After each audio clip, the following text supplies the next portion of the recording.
సినిమాయ నమః. నేను mister B. నా మాట సూటిగా ఉంటది, మాట క్లియర్ గా ఉంటుంది. మీరు చూస్తున్నారు mister B channel. Welcome to the cinema info show. తెలిసిందే, మన ఛానల్లో కామెంట్స్ ని డిజేబుల్ చేసాం. ఎందుకు చేసామనే దానికి సంబంధించి ఎక్స్ప్లెనేషన్ ఇస్తూ ఒక వీడియో చేయడం జరిగింది. దానికి సంబంధించిన లింక్ కింద డిస్క్రిప్షన్ లో ఉంది. ఈ యాక్షన్ ఏదైతే తీసుకున్నానో అది కంప్లీట్ గా పాజిటివ్ ఇంటెన్షన్ తోనే తీసుకున్నాను, అంతేగాని వేరే ఉద్దేశంతో కాదు. ఆ విషయాన్ని అర్థం చేసుకుని సపోర్ట్ చేస్తున్న ప్రతి ఒక్కరికి సదా సర్వదా రుణపడి ఉంటాను. Thank you for this support. Keep supporting mister B channel. Thank you. మ్యాటర్లోకి వచ్చేస్తే నెక్స్ట్ మంత్ ఆస్కార్ సందడి ఉంది. ఈసారి కూడా ఆస్కార్ రేస్ లో కొన్ని మంచి సినిమాలు ఉన్నాయని తెలుస్తుంది. ఆ సినిమాలని చూడటం మొదలు పెట్టాను. ఆ వేడుక వచ్చే లోపు ఆస్కార్ నామినేషన్స్ లో ఉన్న సినిమాల గురించి వీలుని బట్టి మాట్లాడుకుంటా ఉందాం.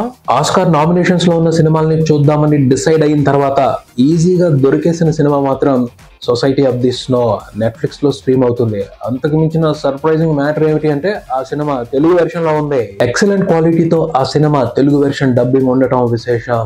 నెట్ఫ్లిక్స్ చాలా కేర్ తీసుకుంటుంది ఇండియన్ రీజనల్ లాంగ్వేజెస్ ప్రేక్షకుల మనసులు గెలుచుకోవడానికి. సొసైటీ ఆఫ్ ది స్నో ఈ cinema original version Spanish, English లో చూసినా కూడా ఎక్కువ మంది తెలుగు ప్రేక్షకులకి ఈ సినిమా కనెక్ట్ అవటం కష్టమే, ఎందుకంటే చాలా స్లోగా ఉంటది. కానీ తెలుగు డబ్బింగ్ ఎంత బాగుంది అంటే కథలో ఉన్న ఎమోషన్ ని, సెన్సిబిలిటీస్ ని, ప్రతి సిచ్యువేషన్ ని, చిన్న చిన్న డీటెయిల్స్ ని కూడా చాలా బాగా ఇంటూ ద డీప్ అర్థం చేసుకుంటాం. ఎమోషనల్ గా షాక్ ఇచ్చి మనుషుల మీద మనుషులకే అనుమానాలు రేకెత్తించి ఏంటి మానవ జీవితం అని డిస్టర్బింగ్ ఆలోచనలు మనసులో పడేసే ఒక స్పెషల్ సర్వైవల్ థ్రిల్లర్ ఈ సినిమా. ఈ సినిమాలో ఒక బలమైన ఫిలాసఫీ ఉంది. దాన్ని ఇంటూ ద డీప్ వెళ్ళి అర్థం చేసుకుంటేనే ఇంపాక్ట్ఫుల్ స్ట్రాంగ్ ఎక్స్పీరియన్స్ ఉంటది. మనిషి గురించి, మనిషి పరిస్థితి గురించి ఈ సినిమాలో జరిగిన ఫిలాసాఫికల్ డిస్కషన్ డిస్టర్బింగ్ గా ఉంటది. సినిమా చూస్తున్నప్పుడు స్టార్టింగ్ లో ఆ డిస్టర్బెన్స్ ని డైజెస్ట్ చేసుకోవటం చాలా కష్టం. కానీ కథ నడిచే కొద్దీ, కథలో ఉన్న పరిస్థితుల్ని అర్థం చేసుకునే కొద్దీ యాక్సెప్ట్ చేస్తాం. ఈ సినిమాకి సంబంధించి స్పెషల్ ఎంటర్టైన్మెంట్ ఏంటో తెలుసా? ప్రతి మనిషిని, ఈ సినిమా చూస్తున్న ప్రతి మనిషి కూడా ఒక ఇన్సెక్యూరిటీ ఫీలింగ్ లోకి వెళ్తాడు. అలాంటి పరిస్థితి మనకే ఎదురైతే మనం ఏం చేస్తాంరా బాబు అని భయపడే పొజిషన్ కి వెళ్తాం. దేవుణ్ణి నమ్మితే దేవుణ్ణి, లేకపోతే ఎవరిని నమ్మితే వాళ్ళకే దండాలు పెట్టుకుంటాం. బాబో ఇలాంటి పరిస్థితి మాత్రం మాకు రాకూడదు, మేము ఇలాంటి పరిస్థితుల్లో ఎప్పుడు ఉండకూడదు అని. కానీ విచిత్రం ఏంటో తెలుసా? సొసైటీ ఆఫ్ ది స్నో ఈ సినిమాలో కథ ఎవరో రాసింది కాదు, ఎవరో ఊహించింది కాదు, ఎక్కడి నుంచో సృష్టించబడింది కాదు. వాస్తవంగా జరిగిందాన్నే సినిమాగా తీశారు. అవునా, నిజంగా జరిగిందా అని అర్థమైతే ఈ సినిమా చూసిన తర్వాత భయం ఇంకా పెరుగుద్ది, బెంబేలెత్తిపోద్ది మనసు అయితే అనుకుంటాం. గానీ ఈ ప్రపంచంలో ఏ ఫిక్షనల్ రైటర్ కూడా కొన్ని విషయాల్ని అస్సలు ఆలోచించలేడు, ఊహించలేడు. ఈ ప్రపంచంలోనే, అసలు ఈ భూమి మీదే, ఈ విశ్వంలోనే గొప్ప క్రియేటర్ ఎవరంటే విధి, ఆ పైన టైం. వీళ్ళిద్దరికి మించిన వండర్ఫుల్ క్రియేటివ్ రైటర్స్ ఈ జగత్తులోనే ఇంకెవరూ లేరు అని చెప్పొచ్చు. అసలు ఏమన్నా రాస్తారా స్క్రీన్ ప్లే, ఏమన్నా ఇస్తారా ఆ స్క్రీన్ ప్లేలో ట్విస్ట్లు? పోతే విధి, టైం సినిమాలు తీరు, మనుషుల జీవితాలతో సినిమాలాగా ఆడుకుంటారు. ఈ సినిమాకి సంబంధించి కూడా విధి, టైం కలిసి రాసిన ఒరిజినల్ స్క్రీన్ ప్లే మత్తి పోగొట్టు వదిలిపెట్టుద్ది. పోతే నాది చిన్న రికమెండ్ చేస్తున్నాను, ఇలా చూడండి సినిమాని అని. వాస్తవంగా జరిగింది అని చెప్పాను కదా అని వెళ్ళి ఏం జరిగింది అని రీసెర్చ్ చేసి గూగుల్లో మొత్తం తెలుసుకుని ఆ తర్వాత సినిమా చూడటానికి కూర్చోవద్దు. కావాలంటే సినిమా చూసేసిన తర్వాత నిజంగా జరిగిందా లేదా అని క్రాస్ చెక్ చేసుకోండి. అంతేగాని సినిమా చూసే ముందు మాత్రం తెలుసుకోకుండానే చూడండి, అప్పుడు యమాగా ఉంటది, థ్రిల్లింగ్ అదిరిపోద్ది. నేను కూడా సినిమా గురించి ఎక్కువ చెప్పను, జస్ట్ లైట్ గానే డీటెయిల్స్ చెప్తాను. 1972 అక్టోబర్ 13న ఉరుగ్వే నుంచి చిలీకి బయలుదేరిన ఒక చార్టెడ్ ఫ్లైట్ ఆండీస్ పర్వతాల్లో క్రాష్ అయింది. క్రూ మెంబర్స్ తో కలిపి 40 మంది ఉన్నారు ఆ ఫ్లైట్ లో. సెర్చ్ ఆపరేషన్ జరిగింది, ఒక్క క్లూ కూడా దొరకలేదు. ఎక్కడ క్రాష్ అయింది, ఎక్కడుంది ఆ క్రాష్ అయిన ఫ్లైట్ ఏమీ తెలియలేదు, వదిలిపెట్టేశారు. అంటే సెర్చ్ చేయడం ఆపేశారు, ఎందుకంటే వాతావరణ పరిస్థితులు అనుకూలంగా లేవు. కానీ విధి అక్కడ ప్లాన్ చేసిన విషయం ఏమిటి అంటే, క్రాష్ అయిన వాళ్ళు అందరూ చచ్చిపోతే అసలు గోలే ఉండేది కాదు. కానీ 9 మందే చనిపోయారు, మిగతా వాళ్ళందరూ బతికే ఉన్నారు. వాళ్ళు బతికున్నారు అన్న సంగతి బయట ప్రపంచానికి తెలియదు. బయట ప్రపంచంతో కమ్యూనికేషన్ కట్ అయిపోయింది. అండేస్ మంచు పర్వతాలు, అది మంచి శీతాకాలం టైం. మంచు పర్వతాల్లో వేరే ఏ ఆర్గానిజం ఉండదు, మంచు మాత్రమే ఉంటది. ఎందుకంటే ఏ జీవి కూడా ఆ కండిషన్ లో బతకలేదు. క్రిమి కీటకాలు ఉండవు, మొక్కలు ఉండవు, జంతువులు ఉండవు, ఏవి ఉండవు. అలాంటి కండిషన్ లో 27 మంది బతికి ఉన్నారు. వాళ్ళు 72 రోజుల తర్వాత తిరిగి వచ్చారు. ఎలా వచ్చారు, ఎలా సాధ్యమైంది వాళ్ళు బతికి బయటికి రావడానికి? బ్రతకడానికి అవకాశం లేని పరిస్థితుల నుంచి వాళ్ళు ఎలా బతికొచ్చారు అంటే మామూలు స్టన్నింగ్ థ్రిల్లింగ్ పోరాటం కాదు వాళ్ళది. చనిపోవడం ఎంతసేపు, ఊపిరాగిపోతే నిమిషాల మ్యాటర్, ఫినిష్. కానీ బతకటం అనేది పోరాటం. భూమి మీద ఉన్న ప్రతి జీవి బతకటం కోసమే పోరాటం చేస్తుంది, తెలుసో తెలియకో. ప్రకృతి నియమం అది. భూమి మీద ఊపిరున్న ప్రతి జీవి ఆ ఊపిరిని నిలబెట్టుకోవడానికి ప్రయత్నం చేస్తానే ఉంటది. వాళ్ళు కూడా అలాగే ప్రయత్నం చేశారు. ఆ మంచు కొండల్లో బతుకున్న కొంతమంది కొన్ని దారుణమైన డెసిషన్స్ తీసుకున్నారు. తప్పలేదు, ఎందుకంటే ప్రకృతి వాళ్ళని ప్రేరేపిస్తుంది బతకమని. ఆ ప్రాసెస్ లో అక్కడున్న వాళ్ళు డిస్కస్ చేసుకునే ఫిలాసఫీ ప్రతి మనిషిని ఆలోచనలో పడేస్తుంది, ఇన్సెక్యూరిటీలో పడేస్తుంది. ఇంతే కదరా మనిషి జీవితం, ఏంట్రా ఈ జీవితం అని. అంత పెద్ద ప్రమాదం జరిగిన కొంతమంది బతికి బయటపడ్డారు అంటే అక్కడ కొన్ని విషయాలు ఉన్నాయి, అర్థం చేసుకోవాల్సిన విషయాలు ఉన్నాయి, ఇన్స్పైర్ అవ్వాల్సిన విషయాలు ఉన్నాయి. విషయం ఏమిటి అంటే ఆ ఫ్లైట్ లో ఉన్న వాళ్ళందరూ కూడా ఒక టీమ్. ఆ ఫ్లైట్ లో వాళ్ళందరూ చిలీలో రగ్బీ గేమ్ ఆడటానికి వెళ్తున్నారు. సో టీమ్ స్పిరిట్ ఉంది. బ్రతుకున్న వాళ్ళందరూ జట్టుగా బ్రతకటానికి ప్రయత్నాలు చేస్తానే వచ్చారు. ఆ పైన హోప్ కోల్పోలేదు. ఎప్పటికప్పుడు వాళ్ళని వాళ్ళు ప్రోత్సహించుకుంటా ముందుకు వెళ్లారు. ప్రకృతి పెట్టిన కష్టాలన్నింటినీ తట్టుకున్నారు. మంచు కొండల్లో ఉంటే ఊరుకుంటదా మంచు తుఫాన్తో, మంచు గాలులతో తాట తీసి వదిలి పెడుతుంది.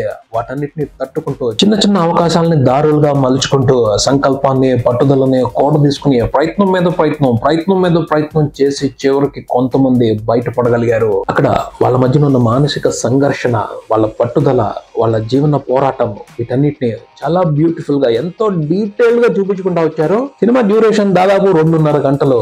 సినిమా స్టార్ట్ అయినప్పుడే ఆల్మోస్ట్ ఎండింగ్ ని ఎక్స్పెక్ట్ చేయొచ్చు. కానీ ఆ 2.5 గంటలు కూర్చోబెట్టడం ఉంటుంది చూడండి, అది అసలైన రిస్క్, అసలైన ఛాలెంజ్. ఈ సినిమా డైరెక్టర్ సూపర్ గా ఛాలెంజ్ తీసుకుని కూర్చోబెట్టారు, ఎంగేజ్ చేస్తూ కూర్చోబెట్టారు. స్క్రీన్ ప్లే అంత పర్ఫెక్ట్ గా ఉంది, స్టోరీ టెల్లింగ్ అంత కమాండబుల్ గా ఉంది. టెర్రిఫిక్ ఎక్స్పీరియన్స్ ఉంటది ఈ సినిమాని చూస్తున్నప్పుడు. ఏముంది, అయిపోద్దులే, ఇప్పుడు బయటపడిపోతారు అని సినిమా నడుస్తున్న సేపు అనుకుంటానే ఉంటాం. కానీ అంత ఈజీగా వాళ్ళ పోరాటం సాగలేదు. అబ్బో, చాలా భయంకరమైన ట్విస్టులు చూస్తాం. ఎమోషనల్ గా కూడా డిస్టర్బింగ్ వ్యవహారం ఉంది ఈ సినిమాలో. నేనైతే చెప్తాను, నేను ఇప్పటి వరకు చూసిన సర్వైవల్ థ్రిల్లర్స్ లో ది బెస్ట్ ఫిలిం నా వరకు. ఈ సంవత్సరం ఆస్కార్స్ లో బెస్ట్ ఇంటర్నేషనల్ ఫిలిం కేటగిరీలో ఈ సినిమా స్పెయిన్ తరపు నుంచి పోటీ పడుతుంది. ఆ కేటగిరీలో ఇంకా వేరే ఏ దేశాల నుండి సినిమాలు వచ్చాయో తెలియదు, కానీ ఆ కేటగిరీ వరకు ఈ సినిమా మాత్రం గట్టి పోటీ ఇస్తుంది, అంతవరకు అనుమానం లేకుండా చెప్పొచ్చు. ఆస్కార్ వచ్చినా రాకపోయినా మంచి సినిమాలు చూడాలి అనుకుంటున్న వాళ్ళు, అంటే ఇంటర్నేషనల్ సినిమాల్లో the best content, quality, entertainment and special message ఉన్న సినిమాలను చూడాలి అనుకుంటున్న వాళ్ళు మిస్ అవ్వకుండా చూడాల్సిన సినిమా ఇది. టెక్నికల్ గా కూడా వండర్ఫుల్ క్వాలిటీ కనిపిస్తుంది సినిమాలో. విజువల్ ఎఫెక్ట్స్ కానీ, సినిమాటోగ్రఫీ కానీ, అలాగే ప్రొడక్షన్ డిజైనింగ్ కానీ, ఆర్ట్ వర్క్ కానీ, కాస్ట్యూమ్స్ కానీ, మేకప్ కానీ ఎక్సలెంట్ గా ఉంటాయి. అసలు క్వాలిటీ బ్రహ్మాండంగా ఉంటది. బ్యాక్గ్రౌండ్ స్కోర్ కూడా టెరిఫిక్ ఉంటుంది. కానీ ఈ సినిమా చూసేసిన తర్వాత కూడా ఏ టెక్నికల్ డిపార్ట్మెంట్ క్వాలిటీ పనితనాన్ని గుర్తుపెట్టుకో, తీసుకున్న ఎక్స్పీరియన్స్ ని, షాక్ అయిన ఎమోషన్ ని, అలాగే డైరెక్టర్ మన మైండ్ లో ప్లాన్ చేసిన ఆలోచనల్ని మాత్రమే గుర్తు పెట్టుకుంటాం. ఆ ఆలోచనలే వెంటాడతాయి, ఆలోచింప చేస్తాయి, చాలా రోజులు మనల్ని ఓ రకమైన సందిగ్ధావస్థలో పడేస్తాయి. అది ఒరిజినల్ స్టోరీ టెల్లింగ్ లో ఉన్న మ్యాజిక్. కానీ ఎప్పుడైతే ఒక సినిమా చూసిన తర్వాత ఆ డిపార్ట్మెంట్ వర్క్ బాగుంది, ఈ డిపార్ట్మెంట్ వర్క్ బాగుంది అని అంటున్నామో అప్పుడు ఆ సినిమాకి సంబంధించి స్టోరీ టెల్లర్ ఫెయిల్ అయినట్టే.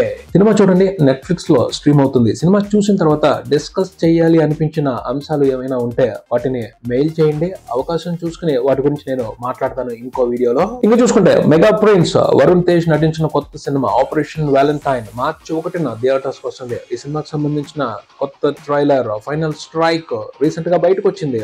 అది బాగుంది, మంచి అటెన్షన్ తీసుకుంటుంది. ట్రైలర్ లో visuals quality, emotional intensity interesting గానే, ఇంప్రెసివ్ గానే కనిపిస్తున్నాయి. పోతే ఈ సినిమాతో చాలా పెద్ద రిస్క్ చేస్తూనే థియేటర్స్ వస్తున్నాడు వరుణ్ తేజ్ అని చెప్పాలి. కంటెంట్ ఇంట్రెస్టింగ్ గానే అనిపిస్తున్నప్పటికీ సినిమా చుట్టూ కొన్ని నెగిటివ్ ఫోర్స్ లో గ్యాదర్ అయి ఉన్నట్టు అర్థం అవుతుంది. ఎందుకంటే రీసెంట్ గానే హిందీలో హృతిక్ రోషన్ నటించిన ఫైటర్ మూవీ వచ్చింది. ఆ సినిమాలో ఉన్న కథకి ఈ సినిమాలో ఉన్న కథకి సిమిలారిటీస్ కనిపిస్తున్నాయి. ఆ సినిమాలో హీరో క్యారెక్టర్ కి ఈ సినిమాలో ఉన్న హీరో క్యారెక్టర్ కూడా సిమిలారిటీస్ ఉన్నాయని కొంతమంది అనుమానాలు వ్యక్తం చేస్తున్నారు. పుల్వామా టెర్రరిస్ట్ అటాక్ తర్వాత ఇండియన్ ఆర్మీ పాకిస్తాన్ మీద ఎయిర్ స్ట్రైక్ చేసింది.